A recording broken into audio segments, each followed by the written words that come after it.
You're at Thanksgiving dinner, and your sister just announced she's starting her third failed business venture using money borrowed from your parents. Everyone's clapping, supportive, encouraging. You mentioned last month that you got a promotion, and your mom said, "That's nice," then immediately changed the subject to your brother's new haircut. You could cure cancer, and your family would ask, "Why didn't you also solve world hunger?" You're not the black sheep. You're the scapegoat, the designated problem, the lightning rod for everyone else's dysfunction.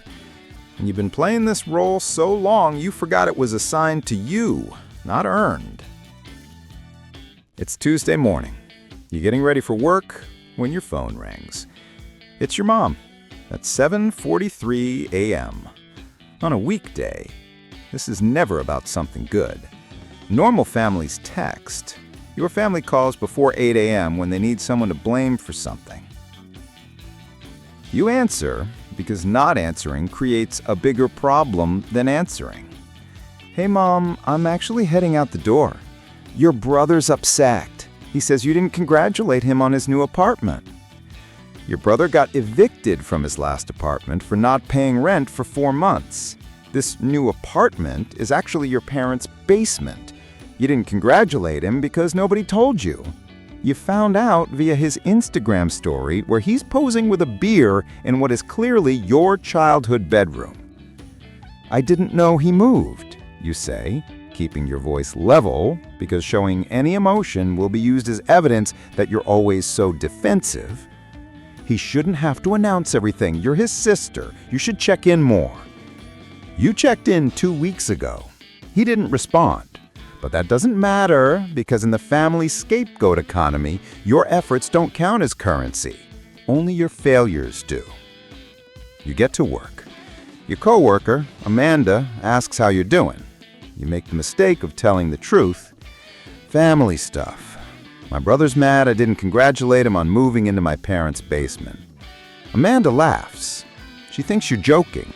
You're not joking. This is your actual life. But you laugh too, because explaining the full context would take 45 minutes and require diagrams. Your phone buzzes. Family group chat. "Your sister, can we all try to be more supportive of each other?" This is directed at you. It's always directed at you. Your sister who forgot your birthday 3 years in a row. Your sister who borrowed your car and returned it on empty with a dent she never mentioned.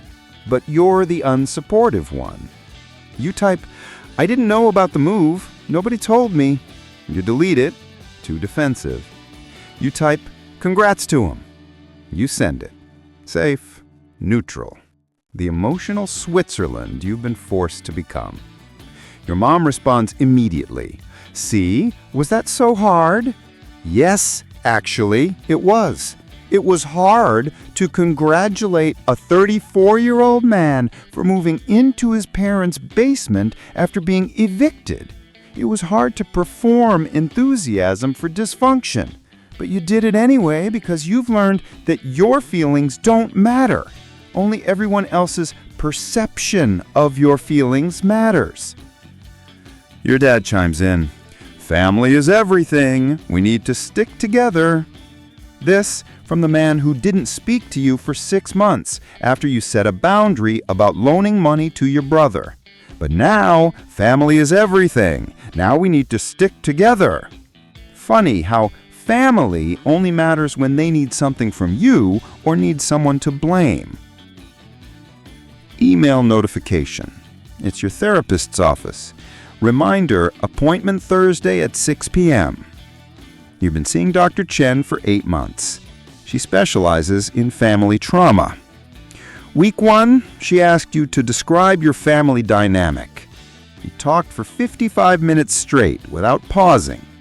She looked concerned.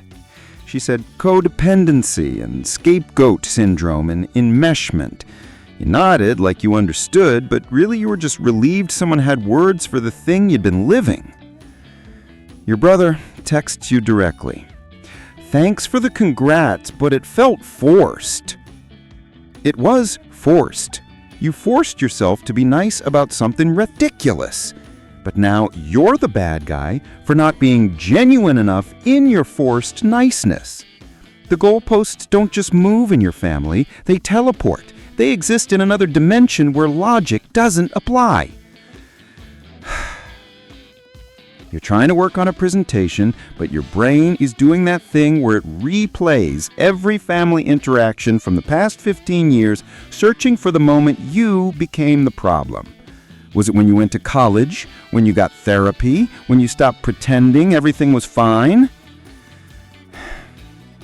Your manager, Robert, stops by your desk. You seem distracted. Everything okay? Yeah, just family stuff. He nods knowingly. Robert doesn't know. Robert's family sends him supportive texts and shows up to his kids' recitals. Robert's family doesn't have a designated emotional punching bag.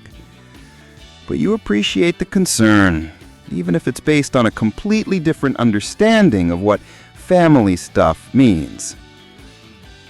Thursday arrives. Therapy session. Dr. Chen asks how your week was. You pull up the family group chat. You show her the thread. She reads it silently, her therapist face firmly in place, but you catch the micro expression, the slight eyebrow raise that says, "Oh wow, this is worse than I thought." How did reading that make you feel? I say tired. Just tired. She writes something down. Probably, patient is exhausted from decades of emotional labor in a system designed to exploit her. But therapist notes are coded. Have you considered limiting contact, she asks. She asks this every week. The answer is always the same. If I limit contact, I'm the bad guy who abandoned the family.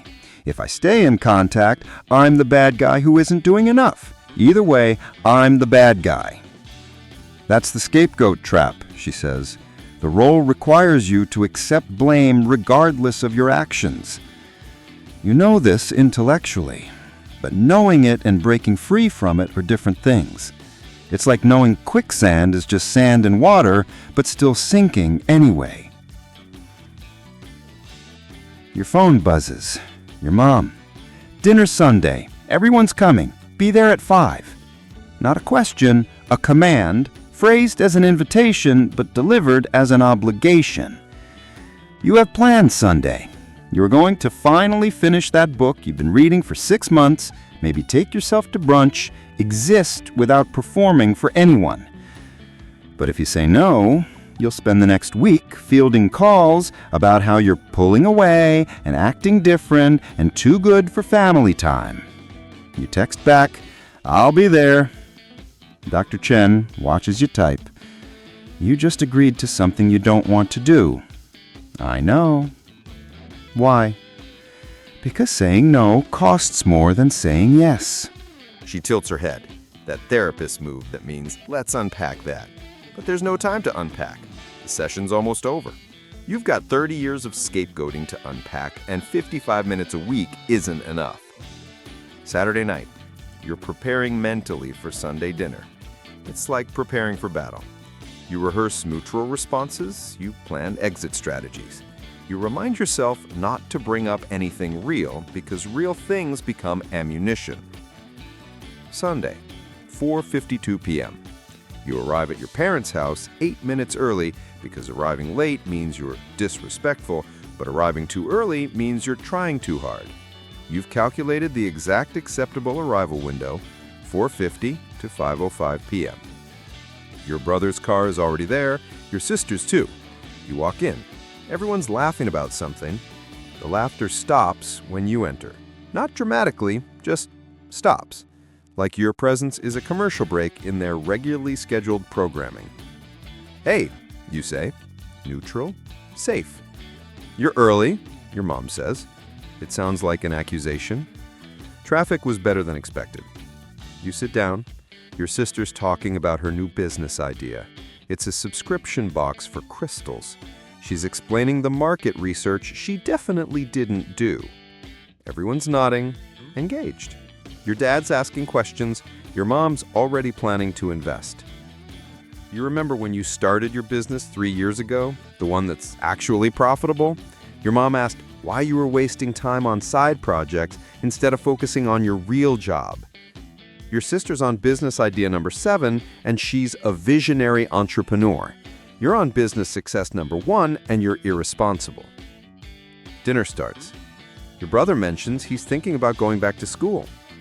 Everyone's excited, supportive. He dropped out of college twice. You finished your master's degree while working full-time, and nobody came to your graduation because your sister had a bad day and needed support. What are you going to study? Your dad asks him, genuinely interested. Maybe business or psychology? Haven't decided. Your mom beams. You'd be great at either one. You zone out. You've perfected the art of being physically present, but emotionally in another dimension. You're nodding at appropriate intervals, making neutral sounds of agreement. You're a hologram of a daughter, a placeholder. The role requires attendance, not authenticity. Then your sister turns to you. You've been quiet. Everything okay? This is the trap. If you say you're fine, you're closed off. If you say anything real, it becomes evidence of your problematic nature. You've been quiet because nobody asked you anything, but now your quietness is suspicious. I'm good, just listening. You always seem stressed when you're here. This from the person who called you crying at 2 a.m. last month because her ex liked someone else's Instagram post. I'm not stressed, you lie. See, you're being defensive again. Your blood pressure spikes. You weren't being defensive, you were answering a question. But in scapegoat logic, everything you say is wrong because the conclusion about you was decided before you opened your mouth. Your mom jumps in. Let's not fight, we're having a nice family dinner. You weren't fighting, you were existing. But now you're the problem, the one who ruined the nice dinner by being accused of being stressed and then defending yourself? The math doesn't math, but it never does. You leave at 7:34 p.m. You said you had to get up early Monday. Nobody questioned it because everyone was relieved you were leaving. Your presence is both required and resented. You're Schrodinger's family member, simultaneously essential and unwanted. In your car, you sit for a moment before starting the engine. Your hands are shaking slightly, not from anger, from exhaustion. From 30 decades of being the designated problem in a system that requires a problem to function. You text Dr. Chen. Sunday dinner was exactly what we predicted. She'll read it Monday. She'll probably say something about boundaries and healing and the importance of protecting your peace. You'll nod and agree, and then do the same thing next month, because escaping the scapegoat role requires leaving the family system, and leaving feels impossible even when staying is killing you slowly. Monday morning, group chat notification. Your mom, great seeing everyone yesterday. Family time is so important. 3 heart emojis. Your siblings both respond with their own hearts. You leave it on red. Not passive-aggressive, just tired. Your coworker Amanda asks how your weekend was. Fine, you say. Family dinner. That's nice, she says, smiling. Nice. Sure. If nice means performing emotional labor for people who've assigned you the role of perpetual disappointment.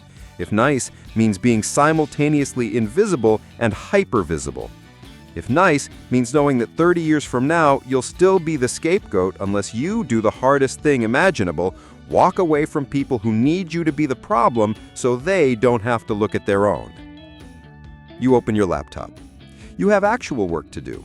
Work where your efforts are measured by results, not by whether you made everyone comfortable with their dysfunction. It's almost refreshing. Almost. Your phone buzzes. Your brother, did I do something wrong yesterday? You left early. He didn't do anything wrong. Nobody ever does anything wrong except you. That's the whole system. But you can't explain that via text. You can't explain 30 years of being the lightning rod in 40 characters or less. You type, no, you're good, just had an early morning. The healing starts when you stop explaining yourself to people who've already decided who you are. If you made it through this strange routine without having a full-blown family trauma flashback, either you're incredibly well-adjusted or you're in denial. Subscribe for more dysfunctional family dynamics disguised as comedy. And if you enjoyed being the scapegoat, check out our video on Golden Child Syndrome, because every family system needs both roles to function, and understanding both is the first step to breaking free. Or at least to better therapy material.